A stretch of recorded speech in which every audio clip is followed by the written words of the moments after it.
Hello friends, આજે હું તમારી સાથે શેર કરીશ પૂજાના ચડાવેલા ફૂલોનો રીયુઝ આઈડિયા. જ્યારે પણ આપણે ભગવાનને આ રીતે ફૂલ અથવા ફૂલની માળા ચડાવતા હોઈએ છીએ ત્યારે પછી એ ફૂલને ફેંકી દેતા હોઈએ છીએ. આજે આપણે પૂજામાં ચડાવેલા ફૂલોનો ખૂબ જ સુંદર ફરી પાછો ઉપયોગ કરીશું. તેના માટે આ રીતે બધા જ ફૂલોની પાંખડીઓને અલગ કરી લેવાની છે.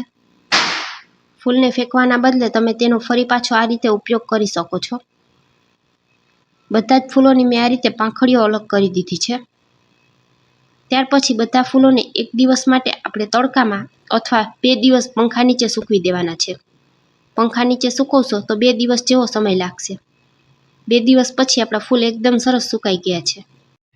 હાથેથી ફૂલને આપણે આ રીતે ચેક કરીએ તો તેનો ખૂબ જ સરસ ભૂકો થાય છે. આ જ રીતના આપણે ફૂલને સૂકવીને તૈયાર કરવાના છે. ત્યાર પછી આપણે એક ગાયનું છાણું લઈ લેશું અને દસ્તાથી તેનો આપણે ભૂકો કરી લેશું.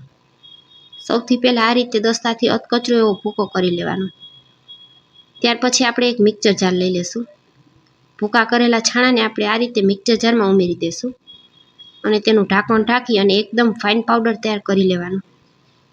અને ત્યાર પછી આપણે તેને ચાળી લેશું. આ રીતે આપણે અહીં છાણાને ચાળીને જ ઉપયોગ કરવાનો. વધારાનો જે પણ કચરો રહી ગયો હોય તેને અલગ કરી દેવાનો. ત્યાર પછી આપણે નારિયેળના છોતલા લઈ લેવાના છે. નારિયેળના છોતલાને આ રીતે હાથેથી 2 હાથેથી ખેંચી અને આપણે તેને અલગ કરવાના છે. આ રીતે નારિયેળના છોતલામાંથી એકદમ સરસ ઝીણો ઝીણો ભૂકો ખરશે. એ ભૂકાનો આપણે અહીં ઉપયોગ કરવાનો છે. તમે જોઈ શકશો આ રીતે આપણે નારિયેળના છોતલાને ખેંચશું એટલે તેમાંથી ઘણો બધો એકદમ ઝીણો ભૂકો ખરે છે. આ બધો જ ભૂકો આપણે એક પ્લેટમાં ભેગો કરી લેશું અને તેને પણ ચાળી લેવાનો છે. અને આગળ આપણે જે છાણું ચાળીને રાખેલું છે તેની સાથે ચાળી લેશું. બધી વસ્તુ અહીં ચાળીને જ ઉપયોગ કરવાની છે. ત્યાર પછી હવે આપણે જે ફૂલો સૂકવીને રાખેલા છે તેને પણ એક મિક્સર જારમાં ઉમેરી દેવાના છે અને તેનું પણ ઢાંકણ ઢાંકી અને એકદમ ફાઇન પાવડર તૈયાર કરી લેશું.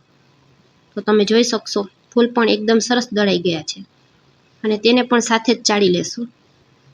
આ રીતે બધી વસ્તુનો ચાળીને જ ઉપયોગ કરવાનો. તમે જોઈ શકશો ચાળણીમાં કેટલું બધું જે પણ વસ્તુ દરાણી ન હોય તે બધી જ રહી ગઈ છે. તો તેને આપણે અલગ કરતું જવાનું. ત્યાર પછી હવે તેને આપણે સાઈડમાં રાખી દઈશું અને ફરી પાછું એક મિક્સર જારમાં આપણે ધૂપ લઈ લેશું. અહીં 50 ગ્રામ જેટલો મેં ધૂપ લીધેલો છે. તેનું ઢાંકણ ઢાંકી અને તેને પણ દળી લેશું અને ધૂપને પણ સાથે જ ચાળી લેવાનું. ધૂપ અહીં તમારા ઘરમાં જે પણ હોય તે તમે લઈ શકો છો. તો તમે જોઈ શકશો ધૂપમાંથી પણ આટલું દળવામાં રહી ગયું હતું. ત્યાર પછી આપણે થોડું કપૂર લઈ લેશું. એક મિક્સર જારમાં કપૂરની ગોળીઓ ઉમેરી દઈશું. મેં અહીં 10 રૂપિયાનું કપૂર લીધેલું છે. હવે જે બધી વસ્તુ આપણે ચાળીને રાખેલી છે તેમાંથી 1 મુઠ્ઠી જેટલો પાવડર આપણે મિક્સર જારમાં કપૂરની સાથે ઉમેરવાનો, જેથી કરી કપૂર એકદમ સરસ પીસાઈ જશે. અને ઢાંકણ ઢાંકી અને તેને પણ દળી લેશું. તો હવે તમે જુઓ કપૂરની એક એક ગોળીઓ એકદમ સરસ દળાઈ ગઈ છે. તેને પણ સાથે ઉમેરી દેશું. હવે બધી વસ્તુને હાથેથી મિક્સ કરી દેશું. તો ફ્રેન્ડ્સ, આજે આપણે ધૂપબત્તી બનાવીને તૈયાર કરી રહ્યા છીએ. આમાંથી તમારા ઘરમાં જે પણ વસ્તુ ન હોય તે તમે સ્કીપ પણ કરી શકો છો. ત્યાર પછી આપણે તેમાં ગરમ કરી અને ઘી ઉમેરીશું.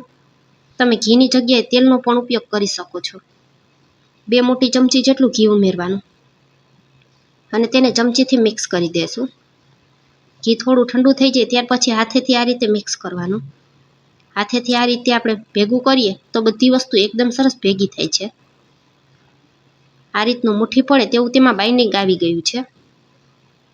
ત્યાર પછી હવે આપણે તેમાં થોડું થોડું પાણી ઉમેરવાનું છે. પાણી ઉમેરી અને આપણે ધૂપબત્તી બનાવી તૈયાર કરી લેશું.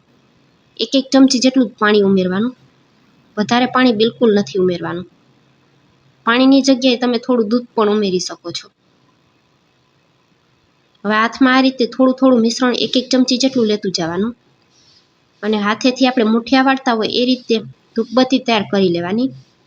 ત્યાર પછી બીજી હથેળી ઉપર આ તૈયાર કરેલા મિશ્રણને આ રીતે રાખવાનું છે અને હાથેથી આપણે તેને શેપ આપી દેવાનો. જેવી આપણે માર્કેટમાંથી ધૂપબત્તી લાવીએ છીએ એવી જ આ ધૂપબત્તી બનીને તૈયાર થઈ જશે. ઉપરની સાઈડથી આ રીતે એકદમ સરસ પાતળી અણી બનાવી લેવાની, જેથી કરી આપણે જ્યારે ધૂપબત્તી સળગાવીએ ત્યારે તે એકદમ સરસ સળગી શકે. બીજી એક પણ તમને બનાવીને બતાવું છું. આ જ રીતે એક એક કરી અને બધી જ ધૂપબત્તીને તૈયાર કરી લેવાની છે.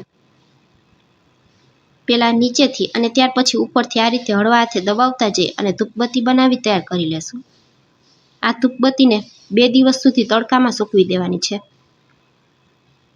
2 દિવસમાં આપણી ધૂપબત્તી છે તે એકદમ સરસ સુકાઈ જશે.